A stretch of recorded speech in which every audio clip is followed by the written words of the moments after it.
everybody, Nate Lee here, and I'm going to clear up one of the most common terminology mistakes made by beginning mandolin players and often intermediate and advanced mandolin players too. This also happens on other instruments that are similarly shaped to the mandolin. And that terminology is up the neck and down the neck. And it's really easy to mess this up when you first start out because the mandolin kind of looks like a person, and even some of the parts are named in ways that sound like a person, like the peg head. It's our head, and the neck, it's a neck, and the body. So it seems like, all right, this must be up and that must be down, but that's actually backwards. Instead, the terms are referring to going up the scale or up in pitch. So that's up the neck in this direction.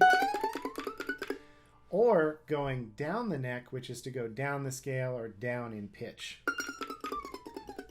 So this direction, that's up the neck, up. That direction, that's down the neck.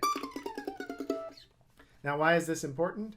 It's important because of communication, because people you take lessons from and people you jam with are going to talk about going up the neck or down the neck.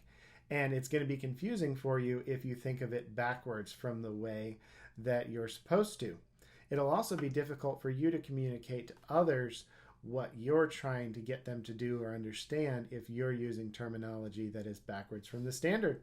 So all you need to remember is it's not up and down like a person, it's up in pitch or down in pitch. And that's all you need to know. All right, bye everybody.